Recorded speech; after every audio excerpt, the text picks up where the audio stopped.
Es un buen documental, breve, sencillo, no simple, sencillo, y que no abunda de datos, que es un relato plenamente hecho, vamos. Y que nos muestra el modus operandi de decenas de países, por supuesto, en fin, cómo fabricar un avispero y demás. Me ha recordado en algún momento Walid, que es un gran amigo también nuestro, y del CAUN, ¿no? Cómo contaba Walid, para que no lo conozcas aquí, bueno, cómo se fabricó allí también la división.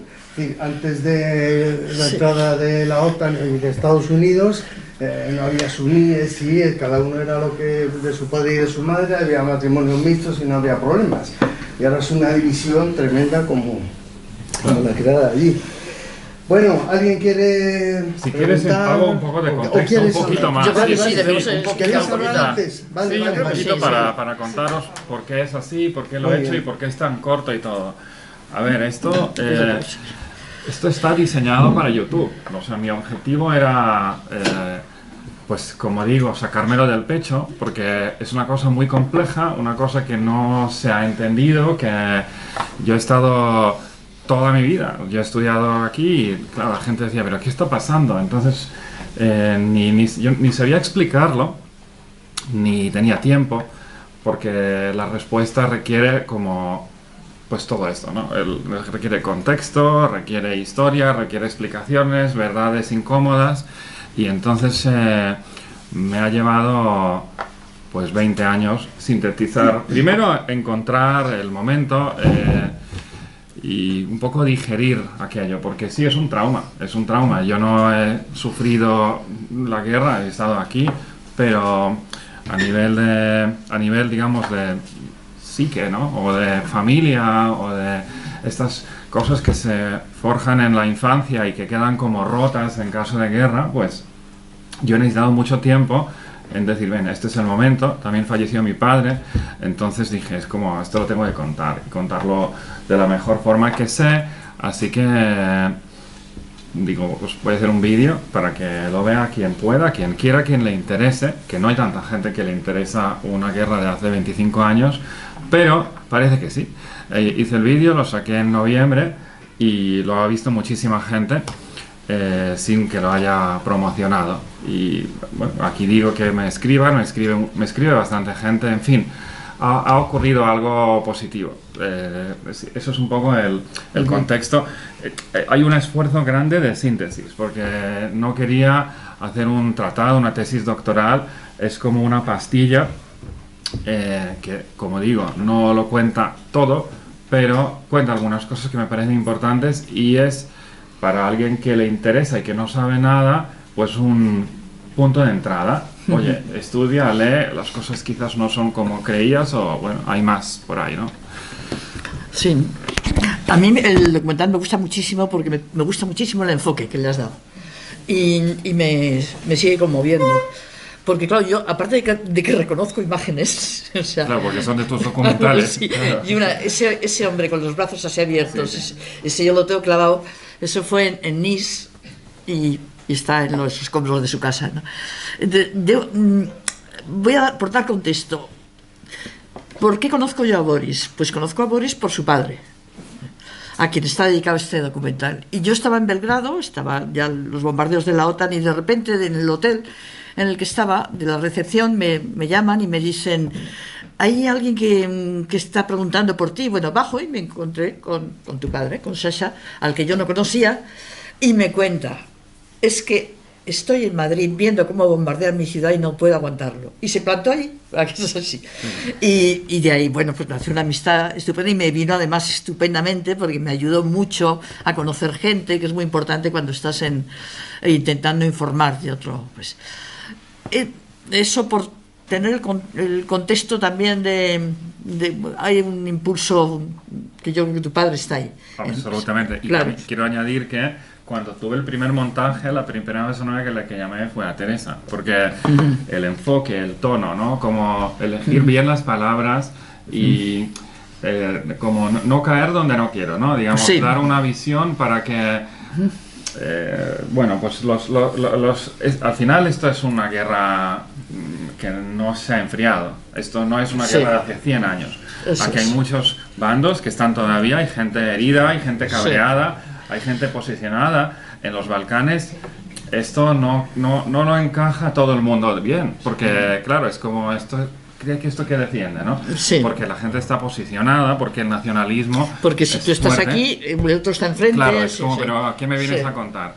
Pero bueno, pues vengo a contar esto. Es mi perspectiva y bueno, pues me he quedado ahí, pero me ha importado mucho la opinión de Teresa. Tiene algo muy positivo. Me parece que la frase es de Kant. Más importante que tener las respuestas a todo, es importante hacer las preguntas adecuadas. Este está lleno de preguntas, las que te haces tú a ti mismo, pero son las preguntas que orientan. Das algunas claves fundamentales, entre otras que no era inevitable que Yugoslavia desapareciese para nada. Claro. Lo que pasa es que se quiso que desapareciese. Eso. Y, por decirlo de otro modo, yo estoy convencida de que era mejor Yugoslavia que los paisitos que han salido de Yugoslavia. Sí. Eso ya es mi visión. Sí, y eso ya puede ser como ya el debate para las copas. Eso es. Pero mi enfoque, y para mí la clave es el desastre humanitario. Es decir, que las personas, el sufrimiento gratuito, eso, tan innecesario. Es como que se olvida. Empiezan a ser números, empiezan a ser estadísticas, pero lo que ha pasado, o sea, esos niños, esos abuelos, esas personas, es que eso no se puede reparar, y es terrible, y de alguna manera se olvida y empieza, son como capítulos en libros de historia en Wikipedia. Y los rencores entre gente que había sido vecinos y amigos. Yo, me parece que lo he contado otras veces y no sé si lo he contado aquí. El día antes del referéndum de independencia de Croacia, hubo un partido de fútbol que era la Dinamo de Zagreb y el Estrella Roja de Belgrado. En el equipo era el derbi más importante. Eso es, yo estaba, entonces todavía no era la época de los bombardeos, fue antes, fue en el 91, me parece. ¿91? Sí, yo creo que sí. Y yo trabajaba con un equipo, el cámara y el ayudante de cámara eran yugoslavos. El cámara, yo como un castillo, como son a veces tus paisanos de los Balcanes, era de Belgrado, pero había hecho todos sus estudios en Zagreb, todos sus estudios de cine. Era buenísimo, porque la verdad es que había una escuela de cine en Yugoslavia muy buena y los cámaras eran de lo mejor que yo he tenido nunca. Por eso salieron documentales con mucha fuerza, por la fuerza de las imágenes. Y fuimos a ese partido de fútbol. Había toda una parte de las gradas, toda llena de los seguidores del Dinamo de Zagreb, con banderas croatas, quemando banderas de Yugoslavia, ya estaba, el clima era así. La otra parte estaba vacía y había policía a punta de pala. La otra parte, los seguidores del Estrella Roja. Y cuando volvimos al hotel, yo recuerdo que el cámara, Bata, estaba pálido, se sentó así y se quedó así, con la cabeza entre las manos. Y yo le pregunté, Bata, ¿qué te pasa? Y me dijo, ya lo veo, lo que nos va a pasar. Van a hacer que nos matemos unos a otros, y hizo este gesto, y nos vamos a matar así. Y a mí aquello se me quedó, y eso era el 91. Luego empezó Bosnia, todo lo demás. O sea que eso, pero él dijo, van a hacer que nos matemos, no nos vamos a matar, van a hacer que nos matemos. Eso sí, así funcionan las guerras civiles. Eso es. Así es.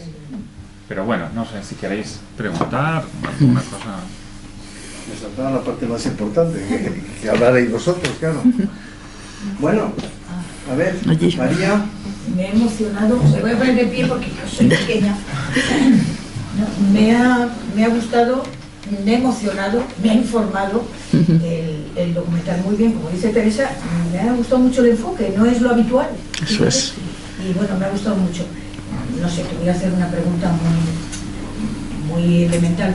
Tú dices que todavía, lógico, no ha pasado demasiado tiempo y ha sido terrible, ¿no? Que todavía existe esa herida en la gente y además esa conciencia de la antigua Yugoslavia, esa conciencia de que son países en que son todos yugoslavos de alguna forma, ¿no? Sí. No sé, esto, dices que hay movilización o que hay... ¿Cuál es clima, me preguntas. Lo que te pregunto, ¿esto es reversible de alguna forma, en un sentido, no que se vuelva a la antigua Yugoslavia, pero de alguna forma hay visos de que esto se pueda reparar, de que se pueda reconstruir? No sé si me explico. Sí, bueno, a ver, ese final, ¿no?, en el que digo que el espíritu yugoslavo pervive, bueno, es como todos los espíritus, ¿no? Están ahí, hay quien lo siente y quien no. Claramente hay un corte generacional, ¿no? Los chavales o las personas digamos, nacidas en el 90 y en el 2000, realmente lo saben, pero no forma parte de su, digamos, de su vida. Es algo anterior a ellos. Entonces, es discutible, ¿no? O sea, doy la clave así un poco contraria, pero bueno, si es reversible, yo creo que no. No, reversible como tal, no. O sea, la Yugoslavia era una especie de pequeña, como una unidad de Unión Europea, digamos. Era una unión similar a la Unión Europea, lo que pasa es que propia de los Balcanes. Y ahora mismo todos estos países están a la cola, unos lo han conseguido, Croacia y Eslovenia están dentro, pues Serbia, no sé, entrará al año 3000, más o menos. Bueno, o sea, ese es el proceso, ¿no? Lo que hay es una lenta tolerancia, pues mayor, digamos, que de estar en guerra. Pues los territorios han ido como firmando acuerdos. Ahora mismo hay comercio, la gente sí que viaja, eso es verdad. Hay incidentes, sobre todo en torno a las fechas más señaladas. Pues no sé, cuando los croatas celebran una batalla de conquista y entonces pues se caldean las cosas y hay mucha policía y hay algún incidente. Pues se hacen películas, hay series y películas de coproducción entre los diferentes países, o sea, y cosas como esto que he hecho. O sea, esto no deja de ser un pequeño artefacto, por no decir obra de arte, que viene como a explicar, a crear un relato que no es el relato ni de los políticos, que siempre está, digamos, movido por intereses, o el de los radicales, que es el, bueno, pues el que ya cada uno se puede imaginar, ¿no? Son como relatos de unión y de, oye, tratemos de vivir y de todo. No sé qué piensas, Teresa. Sí, yo creo, evidentemente, reversible en el sentido de recuperar aquella Yugoslavia, no, pero que se puedan volver a tejer lazos de, por ejemplo, eso, coproducciones de cine, donde Yugoslavia era espléndida, bueno, pues equipos croatas y serbios que trabajen juntos. Yo creo que eso, paso a paso, porque se necesitan. Sí. Yo antes he dicho Yugoslavia era mejor que los paisitos. Bueno, pues que es que son muy poca cosa, por decirlo así. En cambio, cuando era Yugoslavia se ve muy bien al comienzo del documental, pues la potencia que tenía Yugoslavia, hasta simbólica. Era el mundo de los no alineados, pero casi me está bien el juego de palabras, ¿no? Está bien ahí. Para mí queda una cuestión que sigue siendo de polvorín, que es Kosovo, creo, la cuestión de Kosovo, no sé, claro, sí. Porque con la poca información que nos llega, porque claro, Kosovo fue importantísimo cuando había que bombardear Yugoslavia y entrar las tropas, y luego desapareció. Y lo más grave en Kosovo creo que ocurrió después de la entrada de las tropas de la OTAN. O sea, cuando hubo realmente una limpieza étnica, o sea, serbios fuera, gitanos fuera, todos los no albaneses fuera, ¿no? Y la situación, por ejemplo, de la zona de Mitrovica, bueno, de donde queda la minoría serbia en Kosovo, que era atroz, ¿no? Entonces, y no sé cómo sigue siendo ahora. Es muy problemática, y siempre al borde del estallido, o sea, el estallido violento. No sé. Al borde, con incidentes graves, cada día, con acercamiento de tropas. Ha habido una noticia la semana pasada que han prohibido el dinar. El dinar no lo admite. Entonces, claro, es como que esta gente que hace, de tienes los ahorros, o sea, hay como envites constantes por parte del gobierno de Kosovo, que es nadie se va a llevar a sorpresa, es otro títere más de Estados Unidos. Bueno. Estados Unidos tiene la base más grande fuera de Estados Unidos en Está Kosovo. allí, en Kosovo. Se llama Kosovo lindando con Macedonia. Sí, Brunswick. No sé. Sí. La más grande que tiene fuera de su sea, territorio. Tienen como 4.000 soldados en Kosovo. O sea, eso no es algo conocido, pero si lo buscáis, bueno, están allí. O sea, realmente es una fuerza de ocupación que trabaja por todo el mundo, y Kosovo, pues, pum, es como el sitio más sureste en Europa que está. Y es una especie de estado fallido también, ¿eh? Kosovo. ¿De qué vive Kosovo? Si no es del tráfico de armas, del no sé qué, o sea, no... Sí. O tráfico de coches. No es ni estado y es fallido. O sea, es sí. un gran problema. Es un gran problema para la región y un sufrimiento continuado. Sí. Y en aquella época... levantar la mano, ¿eh? perdona. No pasa nada. Bueno, Pues eso digo, vale, digo. que había... Nada, levantar la mano. Bueno, felicidades por el documental. Serbia quedó bajo sanciones durante bastantes años. Esto también creó pues un sentimiento, ¿no?, de injusticia, ¿no?, y hay una lógica aspiración, ¿no?, de los serbios, bueno, pues de estar en Europa y tener la misma fluidez con la que se relacionaban antes, ¿no? Entonces, después del documental, no sé si queda una sensación de que el trabajo no está terminado, o sea que Serbia se va a tener que incorporar. Una cosa es la Unión Europea, que parece que es como lo más amistoso y lo más de hacer vida de vecinos, ¿no? Pero es una cosa que con frecuencia no va separado de entrar en la OTAN, ¿no?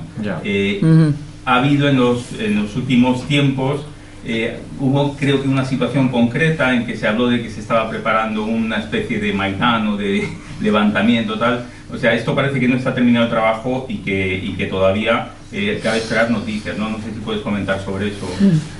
Sí, a ver, lo que pasó en Yugoslavia es como con una continuación de la Guerra Fría. O sea, la Guerra Fría se supone que, ¿no?, viene en la Wikipedia que terminó. Esto es discutible, mi opinión es que no. Creo que seguimos viviendo una especie de Guerra Fría que según cuando, pues de repente se caldea, ¿no? Lo que va a pasar Serbia hoy, tanto el gobierno serbio como, digamos, la propia región, está un poco en el cruce del choque de imperios, de placas tectónicas. O sea, Rusia por un lado, y que es como el gran amigo de Serbia, y por otra parte China, que de repente China está haciendo unas inversiones en infraestructuras muy grandes. Entonces a los chinos pues se celebra el Año Nuevo Chino como si fuésemos una provincia de China en Belgrado, y por supuesto pues Bruselas, que financia autopistas, que viene el presidente a darse la mano con no sé quién. O sea, digamos, Serbia está jugando a varias bandas, no amiga de nadie. Europa les ha puesto una serie de condiciones muy complicadas para que Serbia las pueda cumplir, porque, entre otras, por ejemplo, aceptar que Kosovo es un país independiente. Ningún gobierno serbio puede tomar esa decisión si espera que no asalten el Parlamento. Es decir, obviamente, sí, tienes la razón, no está terminado. No, o sea, la respuesta corta es no está terminado. La historia está en marcha, esa región ha sido... aunque yo pues me contradigo de nuevo, es un polvorín. Yugoslavia no se ha roto porque era un polvorín. Muchos sitios de este mundo son polvorines. Si uno le pone gasolina y enciende, pues claro. Entonces allí están pues la ensalada mixta perfecta para que haya y siga habiendo fuego, que aquí según a quien le interesa, porque tener conflictos aquí y allá, pues bueno, pues hace activar economía, producción de armamento y etcétera. Yo tengo un recuerdo de haber entrevistado, al que era el vicepresidente de la federación, que era rotatorio, que era croata y hablaba un español estupendo, que por eso le entrevisté, porque era más fácil. Y era el día también, era antes, cuando estaba el proceso de independencia de Croacia. Y recuerdo que el hombre, con una naturalidad y visto después a todo pasado, una ingenuidad, dices, yo le pregunté, ¿y qué crees que va a hacer Europa si Croacia proclama su independencia unilateralmente, sin ningún... Y dijo, no, Europa no puede aceptar eso, no puede romper las reglas del juego. Lo decía así, como convencido, como o sea, las relaciones con el gobierno federal, con el gobierno, ¿cómo va a hacer eso Europa? O sea, no le cabía en la cabeza. Y eso era 2 días antes de que empezase ya todo en Croacia, en la Krajina y todo eso. Y era un político. Y era un político. Pero yo creo que lo creía realmente el hombre, o sea, estaba tan engañado como claro, no sé. Imagínate si un político lo creía, ¿qué creía el resto de la población? Claro. ¿Tú querías Bueno, decir en algo? parte ha contestado Teresa que cómo se llegó a esta situación. O sea, el gobierno de Yugoslavia en aquella época tendría derecha e izquierda, digo yo, ¿no? Entonces, ¿qué pasó? Que se les fue de las manos, o es que no había una suficiente oposición y el embalaje de Estados Unidos les comió a todo el Estado para llegar a eso. Es que la estructura de Yugoslavia primero era un Estado federal. Entonces estaba el gobierno federal y los gobiernos de las repúblicas, que es, aquí en España lo podemos entender bien, como los gobiernos autonómicos, pero con mucha más fuerza. Entonces, la capacidad que tenía el gobierno federal de frenar lo que estaba siendo alentado, tú explicas muy bien, con dinero, campañas políticas, creación de discurso, y todo eso, pues no podía. Realmente el gobierno federal estaba maniatado, no tenía capacidad para frenar aquello. Lo intentó. Y lo intentó, pues bueno, en Eslovenia, el ejército federal, que fue la primera, ¿verdad? El ejército federal entró y todas las víctimas de esos primeros días fueron del ejército, que eso no se suele contar. O sea, las víctimas que hubo, porque lo de Eslovenia fue lo más fácil, porque no había diferencias étnicas ni o sea, que enseguida se independizó de Eslovenia, pero en los enfrentamientos que hubo al comienzo, las víctimas fueron del ejército federal, no de los rebeldes, digamos, o de los separatistas. No tuvo fuerzas. No tuvo fuerzas, no tenía. Era un estado que no podía oponer resistencia porque, bueno, era de interés desmontarlo. Eso es mi tesis y, bueno, sí. O sea, vamos. Antonio. Sí, nada, en primer lugar, bueno, muchas gracias por tu documental. Sin embargo, lo que quería preguntar es una cosa como así, con la mano en el corazón, ¿no? Es decir, tú has hecho este documental y tú eres serbio, de origen serbio, ¿tú crees que una persona de origen croata o de origen bosnio podría hacer, lo digo porque no lo sé, podría hacer ese mismo documental con el mismo discurso? Es una buena pregunta, sí. Es una buena pregunta. O sea, lo primero que digo es que si coges a 50 serbios, probablemente ninguno va a hacer este documental tampoco. Quiero decir, es mi punto de vista, que tiene una intención y que tiene una perspectiva. La perspectiva es una perspectiva de alguien que ha vivido fuera y que se puede, entre comillas, permitir esta visión. También tiene una intención como de cerrar heridas y no ahondar. Por otra parte, me han llegado respuestas de diferentes lugares, también de los Balcanes, y hay críticas. Pues bueno, esto es la visión de los serbios, Belgrado, esta fuerza centralizadora y tal, olvídate de Yugoslavia, pero muchos también que me cuentan que se han emocionado, que conectan y que lo ven así. Y dicen, esto fue así. Lo que pasa después de una guerra es que nadie puede pensar, digamos, con la cabeza fría, ¿no? Yo no la tengo fría, y eso que han pasado 25 años, lo he vivido desde el extranjero y he masticado durante un año esto para quitar, digamos, exabruptos, exceso de emociones y conseguir una mirada que una más que divida, ¿no? Entonces, bueno, yo creo que la respuesta que te doy es sí y no. Sí y no.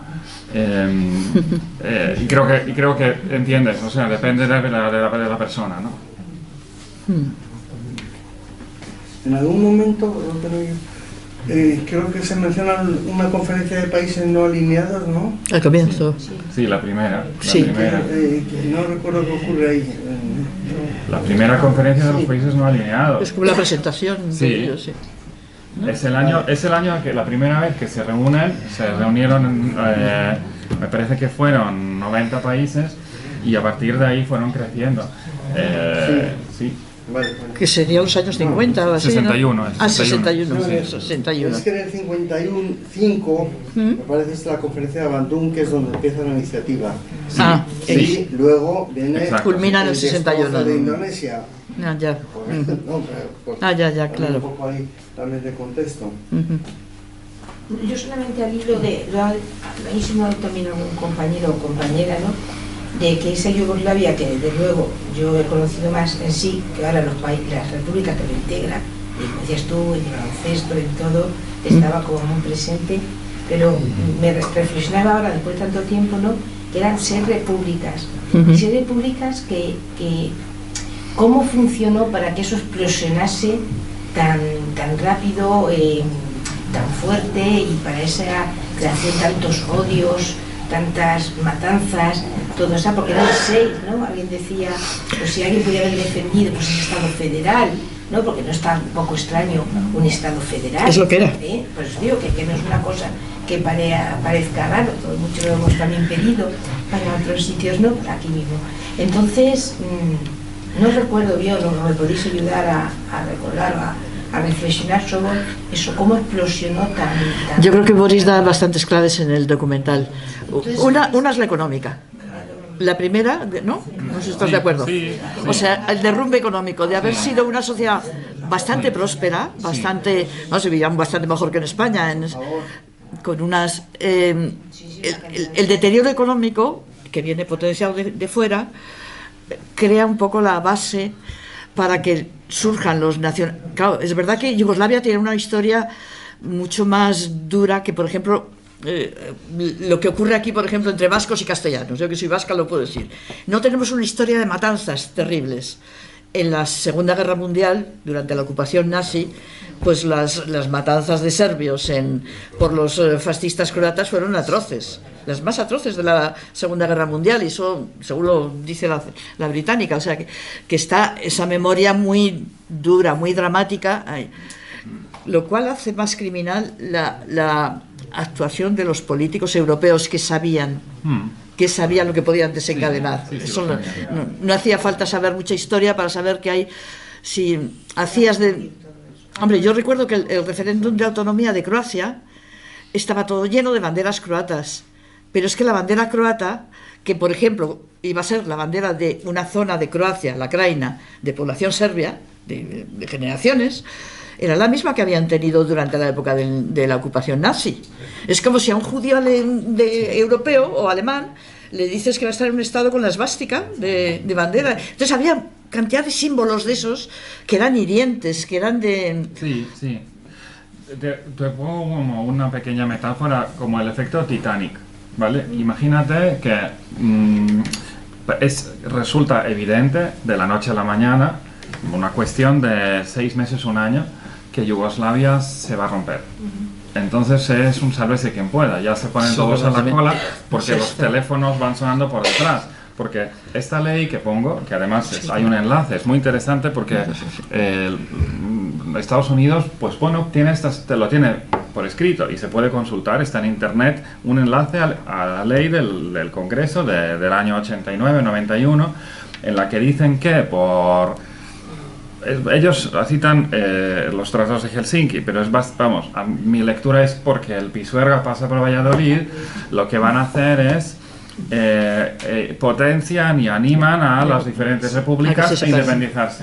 Entonces, pensadlo prácticamente. O sea, yo soy un presidente de esa región y tengo un cheque en potencia de muchos ceros si digo a Belgrado, oye, que nos vamos.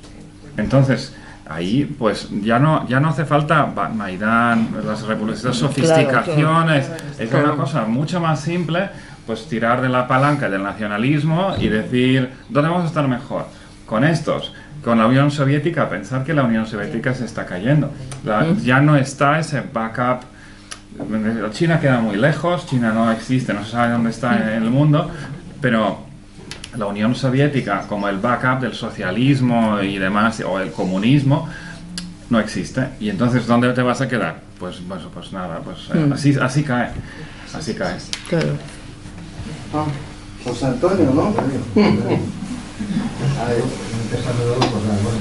Hablando de lo que dice Teresa sobre la relación entre Alemania y Croacia. Un poquito más alto, por favor. Se puede Tiene una levantar. mascarilla puesta. Lo que ha hablado Teresa sobre la relación de Croacia y Alemania en la Segunda Guerra Mundial, eso tiene algo que ver, independientemente de la situación económica y los intereses económicos, tiene algo que ver, lógicamente, con que Alemania fuera una de las primeras que reconoció a Croacia. Hombre. Claro. Y el Vaticano. Son de la mano, hay los dos, sí. Bueno, y Estados Unidos. Es que sí. Hombre, yo recuerdo haber tenido una discusión porque con colegas españoles entonces, cuando lo del referéndum a cuenta de eso, la rápida reconocimiento de que decían, claro, esto es lo que hay que hacer y eso, y claro, yo dije, mira, yo soy vasca, ponte que podía pasar que Riba Batasuna o el PNV hacen un referéndum por su cuenta y sale la independencia. Bueno, lo hemos tenido con Cataluña, ¿no? ¿Qué hubiera sido si al día siguiente Francia reconoce la independencia de Cataluña? O sea, es que estaríamos, vamos, España estaría en ese proceso, el yugoslavo, clarísimamente. ¿Qué es lo que el vicepresidente de la República, que entrevisté, no se lo podían imaginar? Decía, ¿cómo van a hacer esa barbaridad? Es lo que él decía, ¿cómo van a hacer eso? ¿Cómo van a ser tan insensatos de hacer eso? Sí. Uno de los comentarios, perdón, solo por completar, uno de los comentarios que me vienen como críticas es que no hablo del papel de Alemania, ¿no? Lo he recortado por una cuestión de tiempo, porque es como ampliar bastante la cuestión, lo he simplificado. Para mí la respuesta corta es que Alemania no obra con independencia. Alemania es un país ocupado. O sea, punto. Sale Genscher, que es el ministro de Exteriores alemán en esa época, que estuvo haciendo muchísimos viajes secretos con la Casa Blanca, o sea, para mí, y esto lo debería, y a lo mejor lo haré si hago un segundo documental, pero Alemania es como el que tiene que levantar la manita primero, es la locomotora de Europa, y bueno, Alemania levanta la mano, el Vaticano, pues esto ya está, ya está, el jersey ya se ha empezado a claro, romper, ¿no? Sí.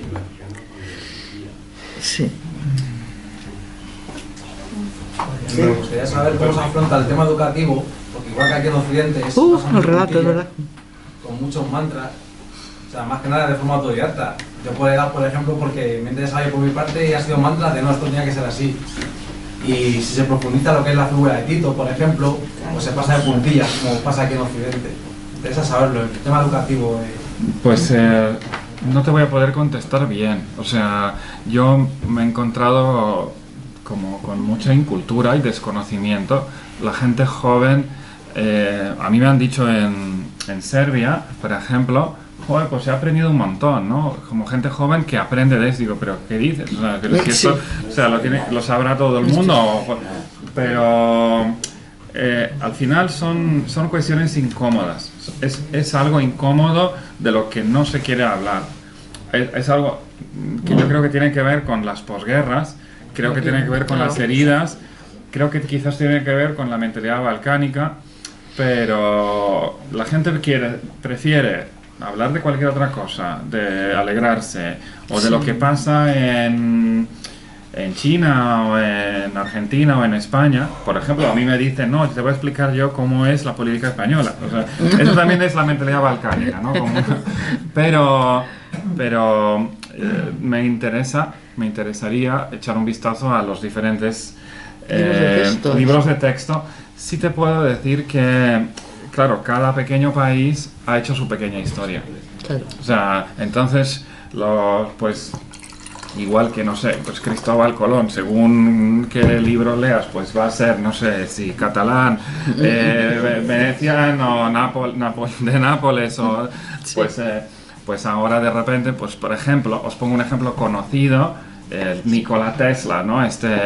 Inventor, bueno, hay un tironeo lamentable, ¿no? Pues como eso, en tantos sentidos, ¿no? Pues cultural, musical, gastronómico, y la historia, bueno, pues lo que sí que van a decir todos es que el comunismo, socialismo y tal fue una época negra, oscura, y que, bueno, pues eso fue como un paréntesis. Van a reclamar las monarquías de alguna manera suave, tampoco mucho, pero las van a reclamar porque, claro, las monarquías han estado hasta que dejaron de... Bueno, la monarquía, en el caso de Serbia, Montenegro y tal, un caos.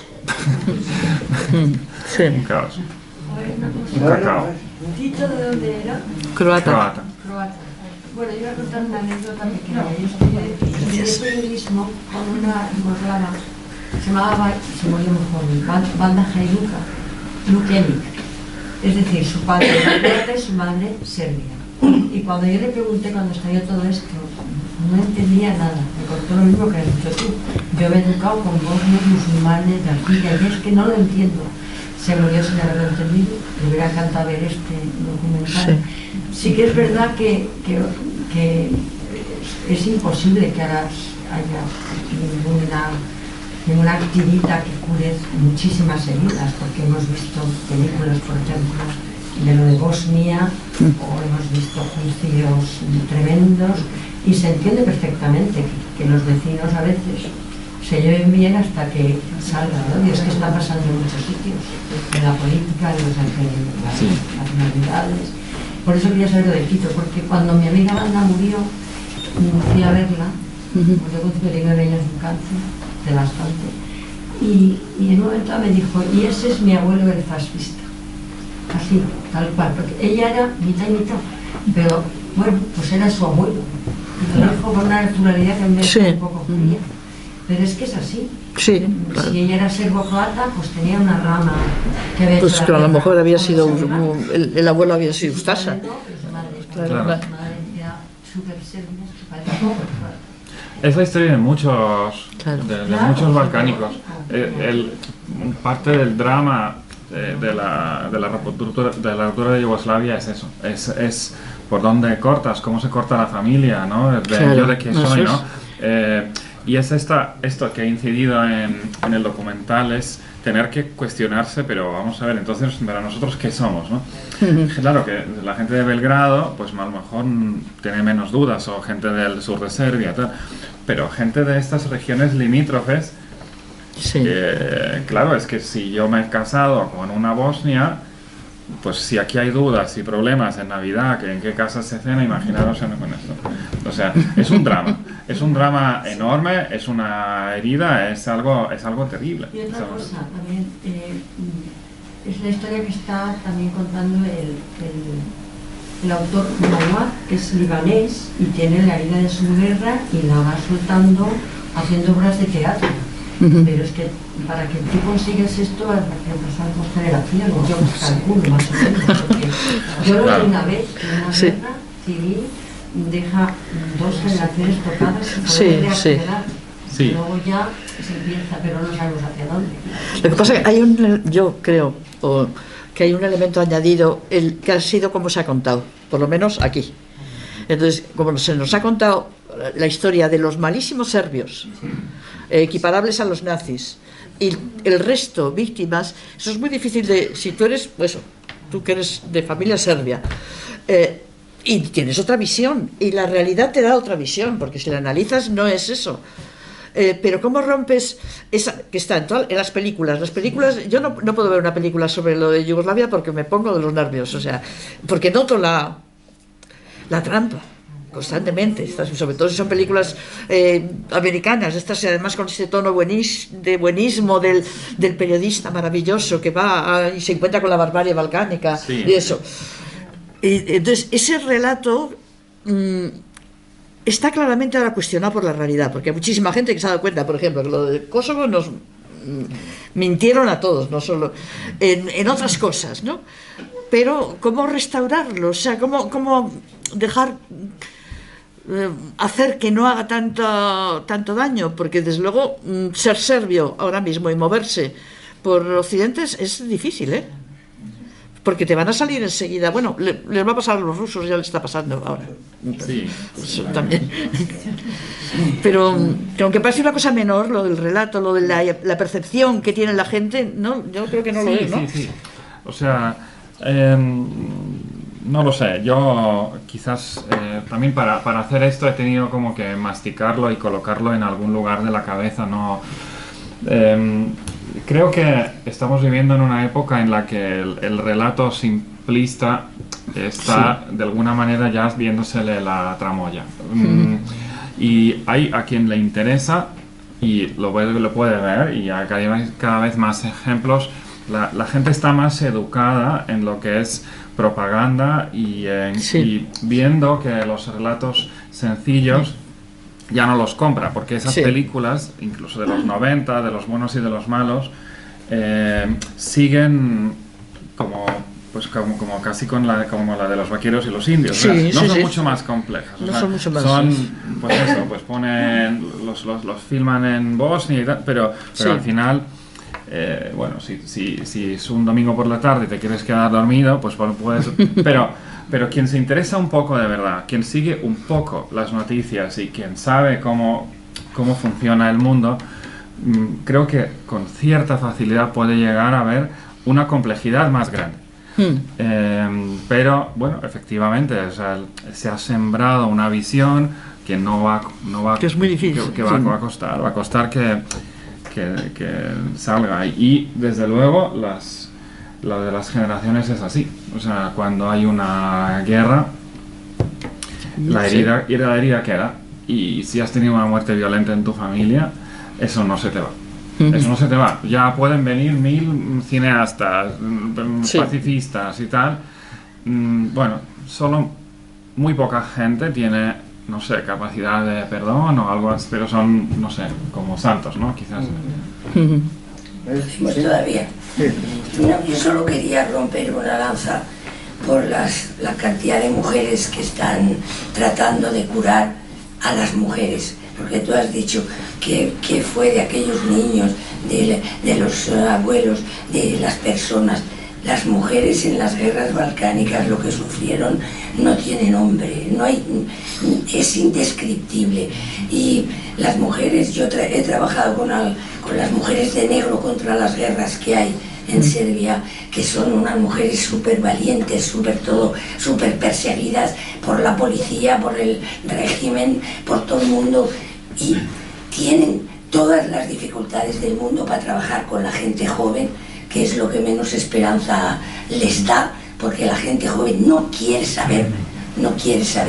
Y ellas lo que han hecho ha sido hacer lo que se llaman los tribunales de mujeres, que es todas las mujeres que cuentan públicamente lo que han sufrido, etcétera, ante mujeres muy preparadas de distintos países, europeos y no europeos, etcétera, sociólogas, psicólogas, abogadas, etcétera, etcétera, donde establecen qué diagnóstico se puede hacer de lo que pasaron, porque a las mujeres efectivamente se les llevaron los hijos, los maridos, los padres, a todos, y luego a ellas las utilizaron de botín de guerra, las violaron y las utilizaban para todo y etcétera, además de querer hacer, que eso yo creo que sí ha existido, lo de la limpieza étnica de... Los serbios querían que todos los hijos fueran serbios, los otros que todos fueran lo otro, y etcétera, etcétera. Porque yo con las mujeres que más he trabajado eran serbias, o sea, que quiero decir que yo no estoy aquí contra los serbios, ni las serbias, ni nada. Y ellas han trabajado con las bosnias, con tal, con cual. Hemos estado en Srebrenica casi todos los años, vamos a los aniversarios, trabajamos con ellas y tal. Por lo menos que se sepa que hay gente que está intentando curar todas las heridas que han quedado, pero que reconocen que si con esas mujeres están trabajando bien y se están curando, la gente joven no se quiere enterar. Y eso a mí me parece horrible, porque es que si la gente joven no quiere conocer su historia, pues puede volver a caer perfectamente como pasó. Y luego, ¿cómo hicieron los Estados Unidos para preparar a esos monstruos hombres?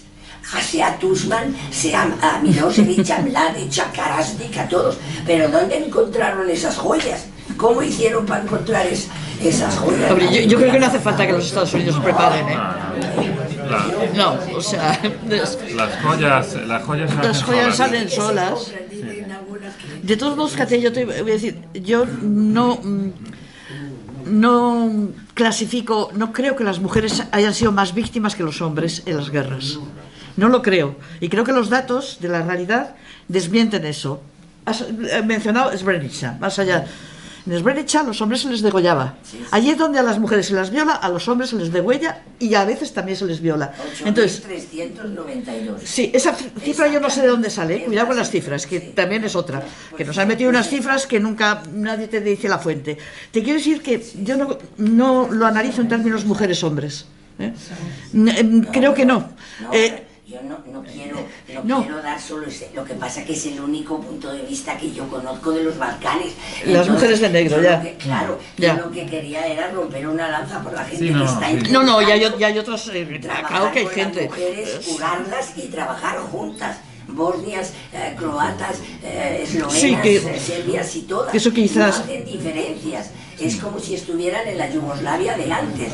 Allí estás con todas y todas son de todos los países y todas son... Pero si no tienen entrada con la gente joven, la verdad es que tiene poca vía eso. Ahora, es verdad que entre mujeres es más fácil entenderse porque, bueno, los supermachos están en los Balcanes, en España, en Estados Unidos y la testosterona está ahí, o sea que...